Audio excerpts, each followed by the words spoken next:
Good morning students. आज अपन अध्ययन करेंगे जीएमओ, जेनेटिकली मॉडिफाइड क्रॉप्स। तो जेनेटिकली मॉडिफाइड क्रॉप्स क्या होती है? What is genetically modified crop? तो genetically modified crops are plants used in agriculture whose DNA has been modified using the genetic engineering tools or method। तो genetically modified crops क्या होती है कि जिनके डीएनए में है वो जेनेटिक इंजीनियरिंग टेक्निक्स का यूज़ करते हुए उनके डीएनए में क्या कर दिया जाता है? मॉडिफिकेशन। कोई डिजायर्ड जीन है वो इंसर्ट कर दी जाती है। अब वो डिजायर्ड जीन कौन कौन सी हो सकती है? कोई हर्बिसाइड रेजिस्टेंस जीन हो सकती है, कोई इंसेक्ट रेजिस्टेंस जीन हो सकती है, कोई स्ट्रेस टॉलरेंस जीन हो सकती है, या कोई आपके फार्मास्यूटिकल से रिलेटेड कोई जीन हो सकती है, एनिमल्स से डिजायर्ड जीन। वो अपन प्लांट्स में इंसर्ट करके उनके जेनेटिक मेकअप में चेंज कर देते हैं, जिससे उनमें जो न्यू प्लांट वैरायटी बनती है उसमें डिफरेंस आ जाता है, और जो नया प्लांट बनता है वो कहलाता है आपका जेनेटिकली मॉडिफाइड क्रॉप। वही टू मेक ट्रांसजेनिक क्रॉप्स। अपने को ट्रांसजेनिक क्रॉप बनाने की आवश्यकता क्यों पड़ी? You know that population of world increasing day by day and the scarcity of food is decreasing day by day। जैसे जैसे पॉपुलेशन बढ़ती जा रही है वैसे वैसे फूड की सप्लाई क्या होती जा रही है? कम। क्योंकि प्रोडक्शन कम होता जा रहा है जबकि डिमांड है वो ज़्यादा बढ़ती जा रही है। इसलिए जो अपन कन्वेंशनल मेथड से एग्रीकल्चर करते हैं उसमें जो अपन प्लांट ब्रीडिंग टेक्निक्स काम में लेते हैं वो इतनी ज़्यादा यूज़फुल या बेनिफिशियल नहीं होती है जो अपने क्रॉप यील्ड है उसको इंक्रीज कर सकें। इसके अतिरिक्त कई ऐसे प्रकार के इंसेक्ट, पेस्ट, और जैसे जैसे एनवायरनमेंट में चेंज हो रहा है उसकी वजह से जो डिजीज सिनेरियो है वो भी बढ़ता जा रहा है। इसलिए जो फूड की है वो एक तो डिमांड ज़्यादा हो रही है पॉपुलेशन बढ़ने की वजह से, और दूसरा फूड प्रोडक्शन है वो कम हो रहा है। इसलिए कम समय में बढ़ती हुई जनसंख्या के लिए जो सभी को पर्याप्त मात्रा में भोजन मिल सके, प्राप्त हो सके, इसलिए जो प्लांट्स में हैं वो उनका जेनेटिक मॉडिफिकेशन किया गया है। इसमें देखिए, due to the limitations of conventional breeding for attaining the desirable traits, use of recombinant DNA technology has been taken advantage of and in development of transgenic started। आप इसमें डायग्राम में देखिए, जो ट्रेडिशनल प्लांट ब्रीडिंग है या conventional plant breeding है उसमें अपन कोई डिजायर्ड जीन है और जो कि उसको अपन डोनर प्लांट लेते हैं और एक आपका कॉमर्शियल प्लांट वैरायटी है, इन दोनों के बीच में क्रॉस करवाएंगे तो जो न्यू प्लांट बनाएगा उसमें मैनी जीन्स जो डिजायर्ड प्लांट से हैं वो क्या हो जाएगी? ट्रांसफर्ड हो जाएगी और एक न्यू प्लांट वैरायटी बन जाएगी। लेकिन जिस जीन को अपन पर्टिकुलर डिजायर्ड जीन को इंसर्ट करवाना चाहते हैं वो हो सकती है, नहीं भी हो सकती है। इसलिए इसमें ये 100% श्योरिटी नहीं होती कि जो अपन डिजायर्ड जीन ट्रांसफ़र करना चाहते हैं वही उसमें न्यू प्लांट वैरायटी में इंसर्ट हुई है। जबकि प्लांट बायोटेक्नोलॉजी या रिकॉम्बिनेंट डीएनए टेक्नोलॉजी में जो अपन डोनर प्लांट है उससे डिजायर्ड जीन है, केवल उसी को क्या करेंगे? एक्सट्रैक्ट करेंगे, आइसोलेट करेंगे, और फिर उसको जो अपन जिस प्लांट की वैरायटी में या जिस प्लांट स्पीसीज में उसको इंट्रोड्यूस करवाना चाहते हैं वेक्टर की सहायता से अपन उस डिजायर्ड जीन को इंसर्ट करवा देंगे, और जो न्यू वैरायटी बनेगी अब उसमें जो अपन ने पर्टिकुलर डिजायर्ड जीन इंसर्ट करवाया है उसका कैरेक्टर उसमें प्रेजेंट होगा। इसलिए अपन ट्रांसजेनिक क्रॉप्स बनाते हैं। अब अपन इसकी हिस्ट्री देखें जेनेटिकली मॉडिफाइड ऑर्गेनिजम्स या क्रॉप के बारे में, तो सबसे पहले जो ट्रांसजेनिक प्लांट है वो 1980 में है। वो एक माउस है, वो जो कि एक एनिमल है, वो क्रिएट किया गया था 1980 में। इसके बाद में 1980 में ही जो चाइना है उसके द्वारा ट्रांसजेनिक प्लांट्स उनका क्रिएशन है वो स्टार्ट हुआ था। फिर उसके बाद में 1982 में आपके ट्रांसजेनिक टोबैको प्लांट हैं, वो सबसे पहले जेनेटिकली मॉडिफाइड क्रॉप हैं, वो बनाई गई थी। उसके बाद में 1988 में फर्स्ट ट्रांसजेनिक प्लांट्स प्रोड्यूसिंग ए फार्मास्यूटिकल। उसके बाद में 1988 में क्या है कि कुछ ऐसे ट्रांसजेनिक प्लांट्स बनाए गए जिनसे कि जैसे आपका एंटीकोएगुलेट प्रोटीन है वो बनाने वाली जीन्स, हिरुडीन प्रोटीन, और इसके अतिरिक्त कोई बायोडिग्रेडेबल प्लास्टिक हैं, एडिबल वैक्सीन्स हैं। ये बनाने वाली जीन्स डिजायर्ड जीन को एनिमल से आइसोलेट करके किसी क्लोन वो वेक्टर में इंसर्ट करके उनको प्लांट में इंट्रोड्यूस करवा करके हैं वो ट्रांसजेनिक प्लांट्स बनाए गए। फिर उसके बाद में 1995 में जीएमओ कॉर्न जेनेटिकली मॉडिफाइड आपके मेज मक्का का है वो यूएसए में डेवलपमेंट किया गया। उसके बाद में 1996 में है वो हर्बिसाइड रेजिस्टेंट आपके सोयाबीन, जिसको कि trade name round up ready के नाम से जाना जाता है, वो भी यूएसए में डेवलप की गई। उसके बाद में 1998 में first GM labelling rules introduce to provide consumer with information regarding the use of GM ingredients in food. फिर उसको सबसे पहले कॉमर्शियल लेवल पे जो जीएम मॉडिफाइड क्रॉप्स हैं उनके ऊपर उनको लेबलिंग करके मार्केट में कि इसमें इस पर्टिकुलर जीन का इंसर्ट किया गया और ये है इस पर्टिकुलर ट्रेट के प्रति हैं वो रेजिस्टेंट है, या इसमें क्वालिटी इम्प्रूवमेंट है, न्यूट्रिशनल और अदर फैक्टर्स वो हैं, इम्प्लीमेंट किया गया। अब क्रॉप्स के बारे में देखें तो सबसे मैंने अभी आपको बताया कि first genetically modified crop plant was produce in 1982, that is antibiotic resistant tobacco plant. सबसे पहले जो जेनेटिकली मॉडिफाइड क्रॉप या प्लांट था वो था आपका टोबैको, और वो एंटीबायोटिक्स के प्रति क्या था, रेजिस्टेंट।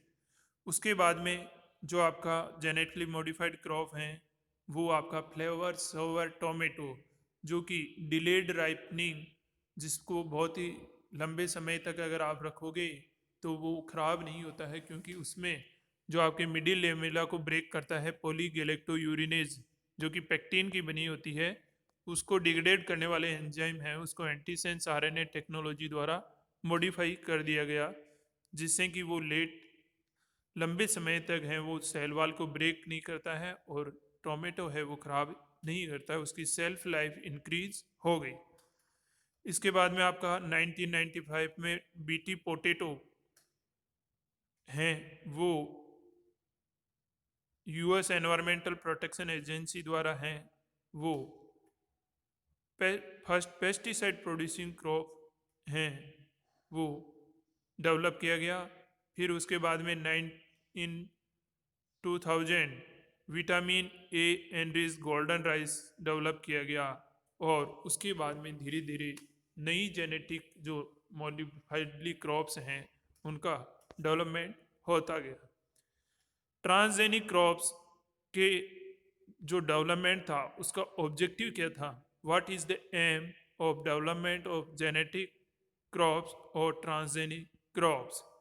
फर्स्ट था इंटीग्रेटेड पेस्ट मैनेजमेंट। जो अपन केमिकल पेस्टिसाइड्स यूज में लेते हैं उनसे आपका एनवायरनमेंट पोल्यूशन होता है, जो कि एनवायरनमेंट के लिए as well as human beings के लिए और एनिमल्स के लिए क्या है, हार्मफुल है, क्योंकि उनका परसिस्टेंट टाइम बहुत ज़्यादा होता है, इसलिए वो हार्मफुल इफेक्ट होता है।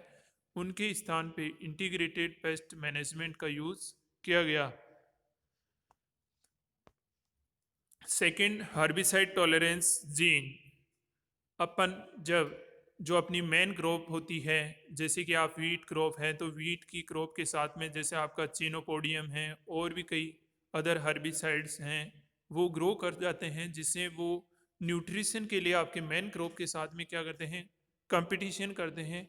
और उस हर्बिसाइड को अपन रिमूव करने के लिए कई प्रकार के केमिकल्स, जैसे ग्लाइफोसेट हैं जिसको राउंड अप के नाम से जाना जाता है, सल्फोनिल यूरिया है, और भी बहुत सारे केमिकल्स हैं, उनको यूज करते हैं, जो आपके मेन क्रॉप को भी क्या करते हैं, हार्म पहुंचाते हैं। इसलिए उनके स्थान पर ऐसी जीन्स का इंसर्ट किया गया जो हर्बिसाइड से क्या थी, रेजिस्टेंट थी, जिससे मेन प्लांट है या मेन क्रॉप है उसको नुकसान नहीं पहुंचेगा जब आप हर्बिसाइड का स्प्रे करोगे। Third, nutritional enhancement. जैसे आपका जो आप नॉर्मल राइस यूज में लेते हो उसमें विटामिन ए की कमी होती है, जिससे ह्यूमन बींग्स में नाइट ब्लाइंडनेस नामक एक रोग हो जाता है। इसलिए उसकी कमी को पूरा करने के लिए गोल्डन राइस डेवलप किया गया, जो कि इंगो पोट्राइकस और बेरी नाम के दो साइंटिस्ट थे। उन्होंने 3 जीन इंसर्ट की, फाइटोइन सिंथेज, फाइटोइन डिसेचुरेज एवं लाइकोपिन साइक्लेज। ये तीनों जीन इंसर्ट करके उसमें जो कि विटामिन ए का प्रकर्सर होता है, बीटा कैरोटीन, वो बनाने वाली जीन इंसर्ट की गई, जिससे जो नया गोल्ड वेराइटी बनी, प्लांट वेराइटी जिसको गोल्डन राइस नाम दिया गया, वो विटामिन ए से क्या था, एनरिच्ड था, जिससे नाइट ब्लाइंडनेस नामक रोग नहीं होता था। फोर्थ है प्रोडक्ट क्वालिटी इम्प्रूवमेंट। जैसे कि आपका जो डिलेड राइपनिंग टोमेटो है, उसमें जो उसका एक क्वालिटी इम्प्रूवमेंट था, इसी प्रकार आपके कई प्रकार के जैसे पिटूनिया वगैरह, इनमें कलर्ड जो जिनमें पेटल्स वगैरह डिफरेंट टाइप के पेटल्स और सेपल्स बनाने वाली जीन्स का इंसर्ट करवा करके कई फ्लावर डेवलप किए गए। इंक्रीज इन यील्ड, जैसे कि आपका जो मोनोकोट में वीट वगैरह है, इनमें कई जीन इंसर्ट की गई जिनकी हाइट भी कम थी और प्रोडक्शन क्या था, ज़्यादा था। Stress tolerance gene. कई बार क्या होता है कि कई जगह ऐसे जैसे डेजर्ट इलाके वगैरह होते हैं जहाँ वाटर की स्क्रेसिटी होती है, वहाँ पे कम पानी में ज़्यादा प्रोडक्शन देने वाली क्रॉप्स का इम्प्लीमेंट किया गया, जिसके लिए उनमें स्ट्रेस टॉलरेंस जीन जैसे प्रोलिन और आपका जो डिहाइड्रेशन रेजिस्टेंस जीन है वो इंट्रोड्यूस करवाई गई। प्लांट बेस्ड फार्मास्यूटिकल्स, अभी मैंने आपको बताया था कि जैसे हीरोडीन है, एंटीकोएगुलेंट प्रोटीन होती है, इसी प्रकार जो आपका थर्मो बायोप्लास्टिक हैं, एल्केलीजेनस यूट्रोफस, एडिबल वैक्सीन, इनका भी प्रोडक्शन है वो प्लांट में जीन इंट्रोड्यूस करवा के किया गया। तो ये 5 हैं जो डेवलपमेंट के ऑब्जेक्टिव थे ट्रांसजेनिक क्रॉप्स की, इसलिए इनको अपने को ट्रांसजेनिक क्रॉप बनाने की आवश्यकता पड़ी। अब इसका मेथड क्या है, डेवलपमेंट अपन कैसे करते हैं जेनेटिक मॉडिफाइड क्रॉप या ट्रांसजेनिक क्रॉप का। तो सबसे पहले अपन जीन को आइडेंटिफाई करते हैं, डिजायर्ड जीन, जो कि वांछित जीन होती है, जिसमें पर्टिकुलर ट्रेट होता है जो अपने को डेवलप करना होता है पर्टिकुलर प्लांट में, उसको सबसे पहले आइडेंटिफाई किया जाता है। फिर उसकी रिकॉम्बिनेंट डीएनए बनाया जाता है। देखिए आपका सबसे पहले जीन आइडेंटिफाइड एंड आइसोलेटेड। अब उसके दो मेथड हैं, या तो अपन उसको एग्रोबैक्टीरियम, जो कि एक एग्रोबैक्टीरियम में टीआई प्लाज्मिड होता है, टीआई प्लाज्मिड में टी डीएनए जो कि ट्यूमर इंड्यूसिंग होता है, उस वाले पार्ट में अपन जीन इंसर्ट करवा करके उसको एम्पलीफाई करवा सकते हैं और ट्रांसफ़र करवा सकते हैं। दूसरा फिजिकल मेथड होता है कि जो कि जीन गन या जिसको पार्टिकल बम्बार्ड मेथड भी करते हैं, उसमें अपन जो डिजायर्ड जीन है उसको गोल्ड पार्टिकल या में कोटेड कर करके उसको प्लांट में इंट्रोड्यूस करवाते हैं। तो सबसे पहले identify the gene, then isolation of the desired gene, then make a recombinant DNA and then make multiple copies of the gene and then transfer to plant tissue. उसमें प्लांट टिश्यू में अपन insert करने के बाद में अपन उसको regenerate करेंगे कि उसमें वो डिजायर्ड करेक्ट बना या नहीं। फिर उसकी लैब एनालिसिस की जाती है, उसका सेफ्टी टेस्टिंग किए जाते हैं। जब इसका लैब एनालिसिस और सेफ्टी टेस्टिंग कंप्लीट हो जाती है, उसके बाद में अपन एक न्यू प्लांट वैरायटी है वो डेवलप कर लेते हैं। और न्यू वैरायटी डेवलप होने के बाद में उसका भी अपन 3 कंसिक्वेंट ईयर्स में अपन उसका फील्ड ट्रायल करते हैं कि इसमें जो पर्टिकुलर ट्रेट अपन ने इंसर्ट किया है वो स्टेबल है या नहीं है। फिर उसके बाद में अपन उसको गवर्नमेंट एजेंसी के द्वारा अप्रूवल लेते हैं कि अपने हैं वो पर्टिकुलर ट्रेट वाली जीन को इंसर्ट किया था और उसका करेक्टर है वो इस प्लांट में आ गया और वो स्टेबल हैं, जबकि इसके कोई सेफ्टी इश्यू वगैरह हैं वो सभी अपन हमने है वो ट्रायल कर ली हैं, कोई इसका इथिकल इश्यू नहीं है। फिर उसके बाद में गवर्नमेंट एजेंसी से भी अप्रूवल मिलने के बाद में उसकी मॉनिटरिंग और सेफ्टी इश्यू पे ट्रायल किए जाते हैं। देखिए the steps involve in genetic: first identify the gene, then isolate, then insert by forming the gene in a genetic concentration and then multiply करने के बाद में अपन उसको ट्रांसफ़र करेंगे प्लांट में, और प्लांट में ट्रांसफ़र करने के बाद में अपन उसको रीजनरेट करेंगे। रीजनरेट के बाद में अपन उसका इवोल्यूशन करेंगे जीन एक्सप्रेशन का, और उसको फिर अपन दूसरी प्लांट वैरायटी में क्रॉस के द्वारा ऐड कर देते हैं। अब अपन इंडिया की बात करें तो इंडिया में जो सबसे पहले ट्रांसजेनिक क्रॉप थी जिसको गवर्नमेंट ने अप्रूवल दी थी वो थी आपके बीटी कॉटन, जो कि एक इंसेक्ट रेजिस्टेंस क्रॉप थी। तो what is BT cotton? BT cotton क्या है? यहाँ पे बीटी से मतलब है बैसिलस thuringiensis, जो कि एक बैक्टीरिया है। Genetically modified variety of cotton that produces an insecticide. What is BT? Bacillus thuringiensis discovered by Isivatari in 1901. Bacterium produces insecticidal crystal protein which is known as cryprotein. जो bacillus thuringiensis bacteria हैं वो एक crystal protein produce करता है जो कि insecticide उसमें property पाई जाती है, और उसको अपन नाम दे दिया क्राई प्रोटीन, क्रिस्टलाइन प्रोटीन, जिसमें इंसेक्टिसाइडल प्रोटीन होती है। ये क्राई प्रोटीन एक एंडोटॉक्सिन होता है जो कि डेल्टा एंडोटॉक्सिन क्लास का मेंबर होता है। अब ये जो क्राई प्रोटीन है वो कैसे इंसेक्ट पे इफेक्ट करती है? How BT works. जैसे ही मान लीजिए कि आपने बेसिलस थ्यूरिंजेनेसिस बैक्टीरिया से क्राई प्रोटीन है वो आइसोलेट करके, या क्राई प्रोटीन बनाने वाली जीन को आपने आइसोलेट करके किसी पर्टिकुलर प्लांट में इंसर्ट कर दिया, और अब वो प्लांट बन गया, उसको आपने बीटी क्रॉप नाम दे दिया, जो कि बैंगन आपका ब्रिंजिल भी हो सकता है, कॉटन भी हो सकता है, सोयाबीन भी हो सकता है, जिनमें कि इंसेक्टिसाइड रेजिस्टेंट प्रॉपर्टी होगी। जैसे ही बीटी कॉटन को आपका जो भी आपका इंसेक्ट है वो खाएगा, या तो उसके द्वारा वो उसके ऊपर सकिंग के द्वारा उसका सक करता है, जिससे उसका जब उसमें जाएगा उसकी आपके इंसेक्ट की गट में, तो गट में जाने के बाद में उसमें क्या होगा कि जो क्रिस्टल प्रोटीन्स हैं वो गट में जा कर के वहाँ स्पोरुलेशन होता है और वो स्पोर्स फट जाते हैं, जिससे उसकी गट है वो रप्चर हो जाती है और इंसेक्ट की क्या हो जाती है, डेथ। तो सबसे पहले आपकी बीटी को इंसेक्ट इंजेस्ट करेगा, इंजेस्ट करने के बाद में उसका सोल्यूबलाइजेशन और प्रोटियोलाइटिक एक्टिवेशन होगा।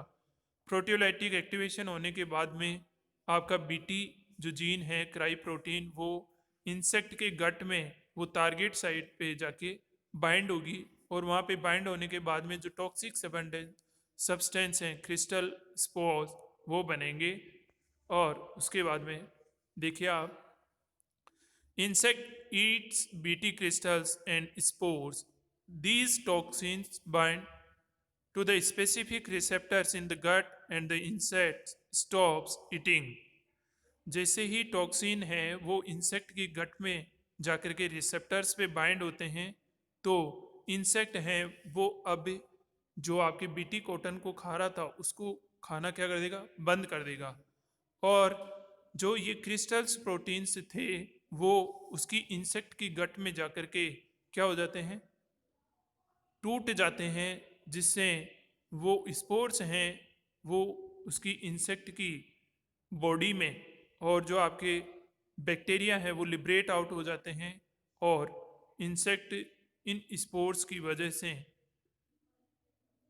उसके जो गट में प्रोलिफरेट करते हैं, और प्रोलिफरेट करने की वजह से इंसेक्ट की डेथ हो जाती है। देखिए, सबसे पहले उसको इंसेक्ट फर्स्ट स्टेप में उसको सक कर रहा है, सक करने के बाद में उसकी आपके इंटेस्टाइन में या गट में गए, गट में जाने के बाद में स्पोरुलेशन हुआ, स्पोरुलेशन होने के बाद में फोर्थ स्टेप में देखिए प्रोलिफरेशन होने की वजह से उसके गट में ही जो उसका रप्चर होने की वजह से उसकी डेथ हो जाती है। देखिए इसमें कैसे एक्शन करना है। सबसे पहले बीटी टॉक्सिन क्रिस्टल को इंजेस्ट किया, उसका सोल्यूबलाइजेशन हुआ और एक्टिवेशन हुआ। एक्टिवेशन होने के बाद में वो अपने रिसेप्टर पे जाकर के बाइंड हो गए, कहाँ पे, मिड गट में।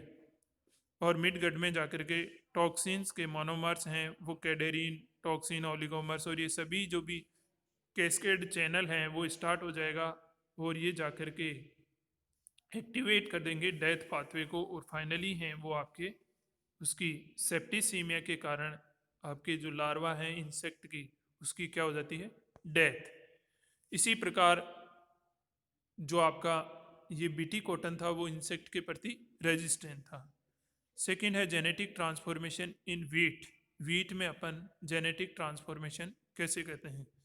Genetic transformation is the fundamental to the wheat molecular genetic and improvement through genetic engineering, agrobacterium mediated transformation and micro particle bombardment are the two widely used method for wheat genetic transformation।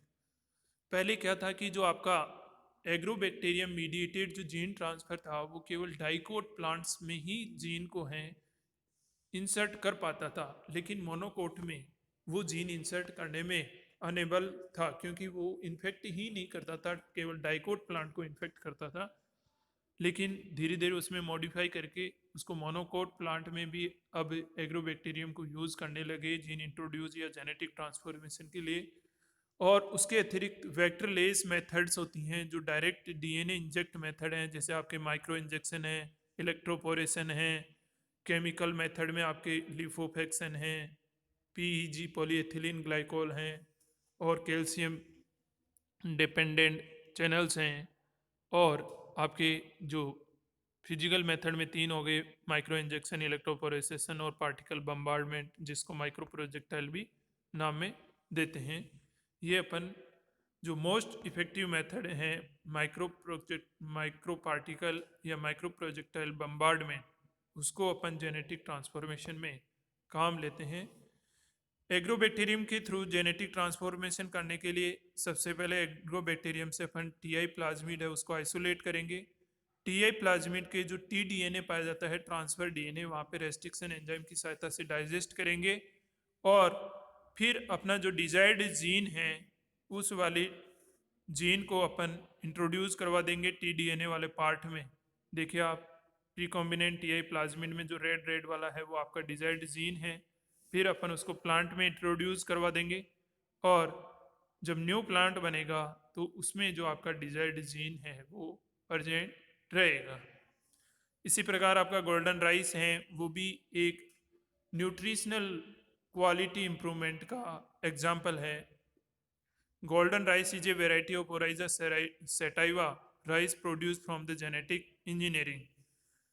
The aim behind of the creation of golden rice is that the normal rice lack of vitamin A, due to which in developing countries where malnutrition and vitamin A deficiency are common symptoms, where night blindness is common. So,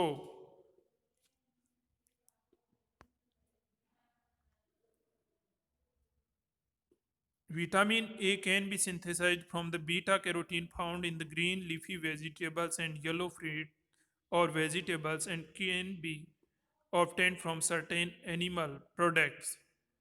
जो आपका golden rice variety introduce की गई थी या develop की गई थी, वो विटामिन ए की कमी को पूरा करने के लिए की गई थी, जिसमें आपके डैफोडिल प्लांट है, नार्सिसस स्यूडो नार्सिसस, उससे दो जीन ली गई थी आपके फाइटोइन सिंथेज और फाइटोइन डीसेचुरेज, जबकि एक जीन जो लाइकोपिन साइक्लेज थी आपके इरविनिया केरोटोवेरा जो कि एक बैक्टीरिया है, इन दो प्लांट और बैक्टीरिया से जीन आइसोलेट करके, जो कि आपका जीरेनाइल जीरेनाइल पायरोफास्फेट जो कि एक इंटरमीडिएट है बीटा कैरोटीन सिंथेसिस में, उसमें ये जीन पाथवे में इंसर्ट करके आपका जो न्यू जेनेटिक ट्रेट आपका डेवलप किया गया था.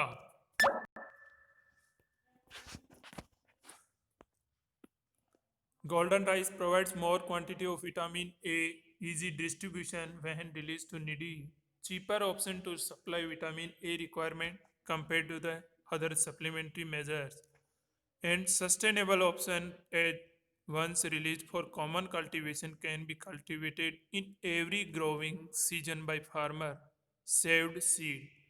So therefore is no need for yearly budgetary investment for the distribution.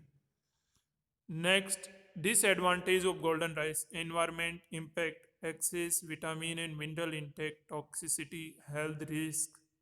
Profiting: some GM rice develop GM rice with added benefits such as higher yields or disease resistant, but also prevent the seed of the strain of rice from growing by making the transgenic crop sterile. इसलिए जो आपका golden rice है उसका एक disadvantage तो ये भी है कि जो आपके क्रॉप हैं वो ईच ईयर उसके लिए न्यू सीड आपको परचेज करना पड़ेगा, क्योंकि जो आप उस पर सीड बनेंगे वो स्टेराइल होते हैं, इसलिए उनको अपन काम में नहीं ले सकते हैं. Advantage of GM foods: enhance taste and quality, reduced maturation time, increased nutrients yields and stress tolerant, improved resistance to disease, pests and herbicides, and new products and growing techniques. Animals में भी जो आपका genetically modified organism increase resistance, productivity, hardiness and feed efficiency, better yield of meat, egg and milk. Disadvantage क्या है genetically modified crops और organisms के? Proteins produced by GM organism may cause allergies and other diseases. Second, persistent release of insecticidal protein by GMO may disrupt the biological activity of the soil. कई बार क्या होता है कि जो insect resistance gene जो cry protein आपने काम में लिया था है, वो सोइल में रिलीज होने के बाद में जो सोइल की एक्टिविटी है उसको क्या कर देती है, डिस्टर्ब कर देती है. Third, horizontal transfer of antibiotic resistance from transgenic crops to bacteria. कई बार क्या होती है कि जो आपने इंसेक्ट रेजिस्टेंस या अदर जो एंटीबायोटिक रेजिस्टेंस जीन आपने क्रॉप में डाली है, वो कई बार आपके बैक्टीरिया दूसरे बैक्टीरिया में वो क्या हो जाती है, हॉरिजॉन्टल ट्रांसफ़र होने की वजह से उनमें भी वो रेजिस्टेंट प्रॉपर्टी डेवलप हो जाती है और वो उसके प्रति रेजिस्टेंस हो जाते हैं. The genetically modified crops may eliminate the indigenous varieties through the competition for mineral and nutrition. Genetically modified crop के डेवलप होने की वजह से वो क्या करेगी, आपके नॉर्मल जो क्रॉप हैं उनके साथ में क्या करेगी, compete करेगी, जिससे मिनरल और न्यूट्रिशंस की, जिससे आपके जो लोकल लैंड रेसेज और वेराइटीज़ हैं, लोकल वेराइटीज़, उनका धीरे धीरे क्या हो जाएगा, एक्सटिंक्ट हो जाएगा, एलिमिनेट हो जाएगी एनवायरनमेंट से.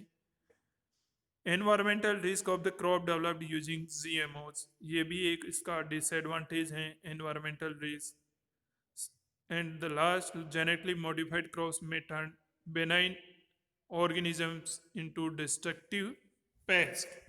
तो ये थे आपके जेनेटिकली मॉडिफाइड क्रॉप्स जिनमें अपन इंसेक्ट के प्रति रेजिस्टेंस डेवलप कर सकते हैं, हर्बिसाइड के प्रति रेजिस्टेंस डेवलप करके न्यू जेनेटिक क्रॉप्स बना ली, आपके न्यूट्रिशनल क्वालिटी इंप्रूवमेंट में गोल्डन राइस बना लिया, डिलेड राइपनिंग क्वालिटी इंप्रूवमेंट में आपका जो फ्लावर सेवर टोमेटो हैं जो कई दिनों तक ख़राब नहीं होता है वो, इसके अतिरिक्त स्ट्रेस टॉलरेंट जीन इंसर्ट करके अपन ने जहाँ के कि पानी की स्क्रेसिटी पाई जाती है, वाटर स्क्रेसिटी, ड्रॉट टॉलरेंस जीन और स्ट्रेस टॉलरेंस जीन इंसर्ट करवा करके भी न्यू जेनेटिकली मॉडिफाइड क्रॉप बना ली।